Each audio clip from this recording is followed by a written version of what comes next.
So hello mga ka-Inral, so sa video na to ay pag-uusapan natin ang Suzuki Bergman Street 125 ko na motor. So i-review natin siya kasi ngayong buwan is magto 2 years na siya sa akin. So tara, samahan niyo ako.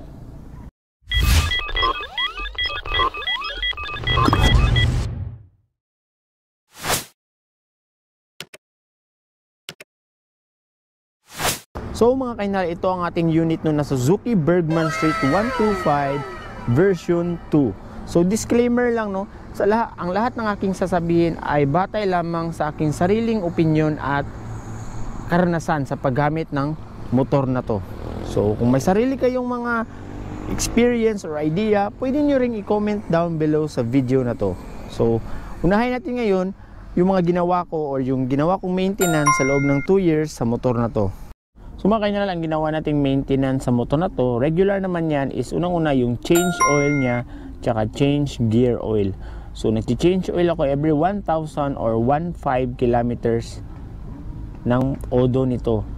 At yung ginamit ko na langis sa kanyang makina is Suzuki genuine lang, yung galing sa kasa, at nag-try din ako ng Pertua. So maganda yung Pertua mga ka-Inral kasi mabango siya. Tapos ginagamitan pa siya ng power shot na hinahalo sa engine oil.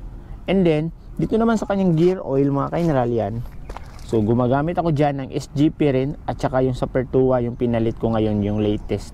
Kasi combination kasi yung Pertua, dapat siya sabayan mo ng kanyang engine oil din. So far so good naman. So nagpapalit ako ng engine oil is every 3,000 kilometers no yung natakbo. So depende pa rin yan sa inyo kung maselan kayo sa pagpapalit ng langis.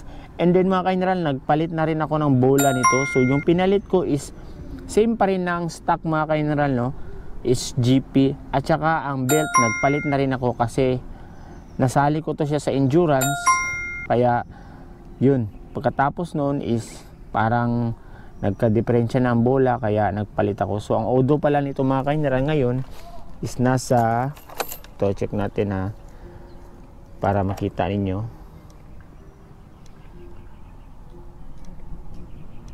Yan, so 26,000 na siya mga ka-Inral. So sa loob ng 26,000 is nakapagpalit na tayo ng isang belt at isang set ng bola. So yun, stock pa rin yung ating mga binili no, stock na same size, tsaka Suzuki genuine parts talaga yung binili natin kasi mas maganda sa akin yung stock, di ba? Hindi na ako nag-upgrade. So mga ka-Inral, nagpalit na rin pala ako ng air filter no. So nagpalit ako kasi nung tinamaan to ng ISE, yun yung advice sa akin ng mekaniko kasi marumi na raw yung air filter. And then ito pa ang isa sa binago ko sa motor na to, yung kanyang mga gulong. So hindi na to stock mga ka-Inral no, kasi ano na, pudpud na yung dating gulong nito. So ito yung pinalit ko, V-rubber to siya mga ka-Inral. Yan, so nakita ko to sa page ng Bergman. So okay naman siya kasi plug and play siya na gulong no, size 10. So ang size nito is yun, nasa 120 by 70 by 10. Yan, so plug and play siya mga ka-Inral, goods na goods siya. Wala siyang ano dito, hindi siya nasasaya dyan sa kanyang tapaludo dyan. Kasi ayoko yan tanggalin kasi pag tinanggal mo yan, for sure, putik yan dito lahat. So yan, ito yung kinaganda ng Bergman. Meron siyang tar hugger dyan, no? Tapaludo. So mga ka-Inral, nagpalit na rin pala tayo ng spark plug nito, no? So ang pinalit ko na spark plug dito is Suzuki genuine parts pa rin, which is yung ano, yung spark plug ni Raider FI. So saktong-sakto dito mga ka-Inral. So yun o, munti ko na makalimutan, nagpalit na rin pala tayo ng engine bushing nito mga ka-Inral. Yan, kasi na-feel ko na yung gewang nitong motor. Kasi itong motor na ito mga ka-Inral is palagi kong kinakargahan no, or marami itong dala, minsan mga bigas. So kaya parang para sa akin no, mas safe na nagpalit ako ng mas maaga kasi na-feel ko na yung gewang talaga. Tsaka nung pinapalitan ko na siya sa mekaniko is nakita nila na may tama na yung ating engine bushing. Kaya ayun, so SGP pa rin yan mga ka-Inral ha, yung pinalit natin. So nasa 100 plus ata yung isa. So So puntahan naman natin ang mga accessories na nilagay ko, no. So ito una, itong matting rubber yan. So pwede rin yan siyang matanggal mga kainral anytime. And then naglagay na rin ako ng hazard yan. Hazard switch. Kasi yung mga Bergman na version 1 at 2, iwan ko lang sa 3. Tapos ang 1 at 2, wala pa siyang hazard. Ito ngayon, yan. So 150 yan sa pagkakaano ko, alala. Then naglagay na rin tayo ng bracket, no. So nagpalit ako ng bracket type na side mirror, yan. Yung parang sa NMAX. So ang bracket ito mga kainral is pang Bergman siya. Nabili ko to sa Shopee. Nasa OnePlus. Pero sa pagkakaalam ko, marami nang pwedeng bracket ngayon, no. Kasi matagal na rin tong Bergman sa market. Kasi yung pagkabili ko nito is 1 year pa lang ata tong Bergman na nilabas, yung version 2. Kaya pahirapan. So sa Shopee talaga ako nagpasadya, nag-order. Yan. So nilagay ko yan kasi para may lalagyan ako ng tubular, yung kabitan ng cellphone. Yan. Maganda kasi sa tingnan para sa akin, ha. Yan. And then dito sa gitna ng kanyang manibela is nagpalagay na rin ako ng crossbar. So maganda to mga kainral kasi pwede mo itong sabitan yung mga pinamili. Yan. At hawakan ng bata kung ano siya dito, upo dyan siya kakapit. So okay naman siya mga kainral, no? Goods naman siya. So ganyan ang kanyang itsura dito, ang view. Sa mga ilaw naman ito mga kainral at sa busina is wala tayong binago, no? Stock pa rin yan. And until now, after 2 years, gumagana pa rin siya. So ganyan katibay ang mga piyesa nitong Suzuki Bergman Street. So nagpalagay na rin para ako kainral ng bracket yan para sa akin top box. Yan, kita no. Hindi tinanggal yung stock na grab bar sa likod. Yan. So pinatong lang to siya mga kainral. Yan. So isa rin yan sa mga accessories na nilagay ko dito. Saka yung top box natin yan. So plastic lang yan mga kainalo, parang alloy lang yan. So SEC Kryptonite yan, 45 liters to siya. Yan.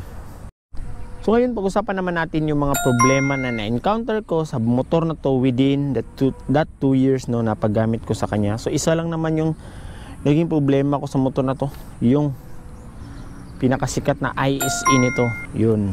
So, ang IEC problem nito mga kainral ay lumabas nung nag 9 months na tong motor na to. So, sa pagkakatanda ko.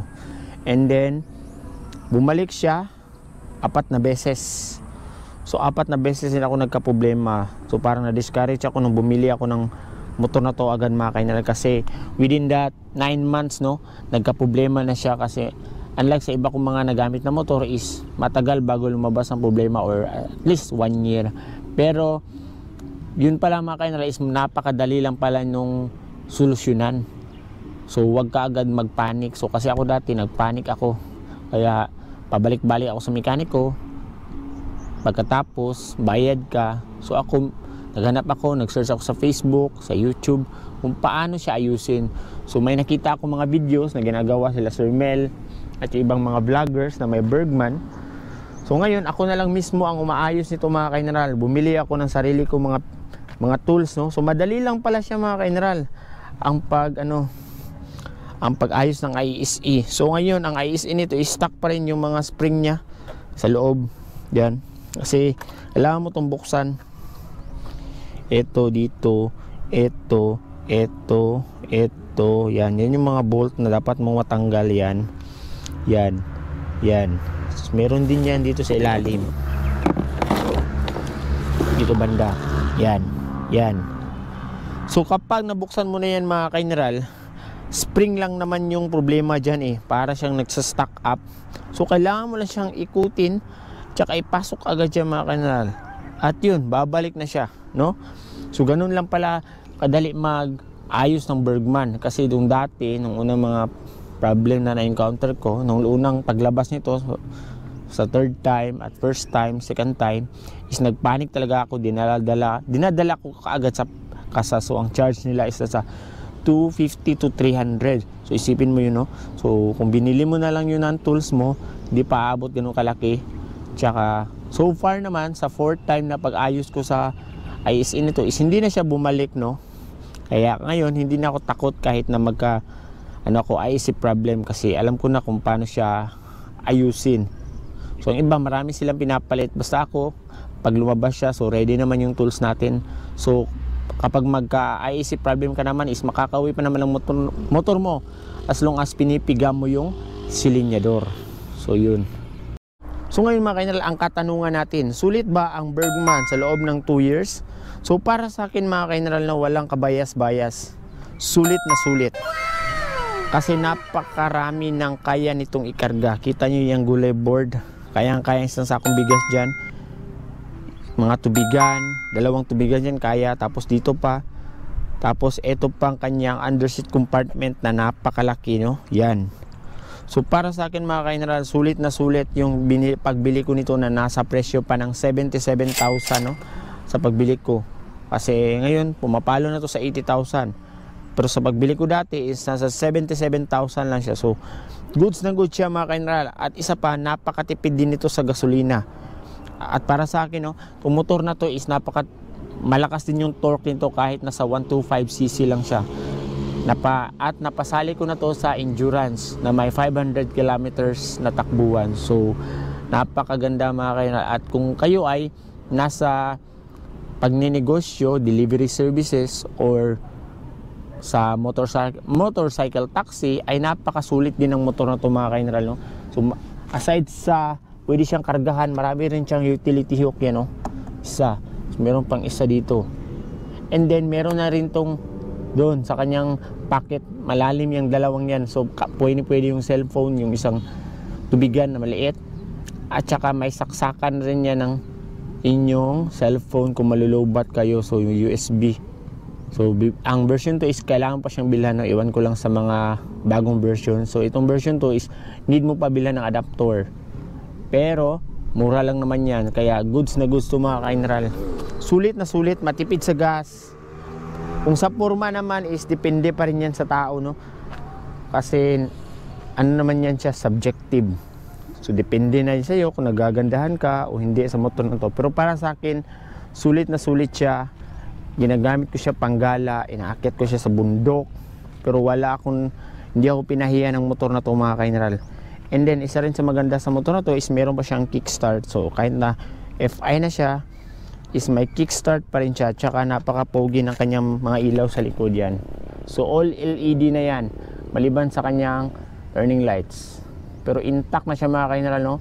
Plus points para iwas sagi. And then napakaganda rin ng kulay ng napili ko na motor is pearl white siya mga kainral yan. So sa 2 years na pagsasama namin ng motor na to is ang masasabi ko, napaka goods. Sulit na sulit yung binayad ko nito. Kasi marami rin akong lugar na napuntahan dahil dito, at saka marami akong nakakarga sa araw-araw. Lalo na kung ikaw ay nagtatrabaho, no? Marami kang dala, marami kang mga papel or laptop. So pwede dyan sa ating gulay board, no? Kita nyo nandyan yung voltmeter yan, makikita nyo. Then may oras sa gilid, tapos yung sa gasolina niya. Yan yung total odo niya. Tapos trip A, pwede mo yung iset, ikaw na bahala. Trip B, then volt. So importante kasi na alam mo yung volt or may voltmeter yung motor mo para alam mo kung weak na ang battery or hindi. So ayun. So wala lang to siyang passing light mga kainral, no? So ano na to siya, high beam, low beam, turning lights, busina. So kung ako papipiliin, Bergman pa rin, no? Napakaganda, sulit ng motor na to. Kasi kung hindi mo naman hanap yung pakikipag-racing, so ito, pwede ito. Kasi marami ako nakita sa Facebook page ng Bergman na iba-iba yung mga design, no? So iba nag-naked handle pa. Pero sa akin, stock is good lang tayo, no? Yan. So mga kainral, kung meron kayong gustong i-share, no, na experience nyo rin sa paggamit ng Suzuki Bergman Street 125, so i-comment down nyo lang below, no? So, yun yung sarili kong experience within the 2 years na pagsasama namin ng motor na to.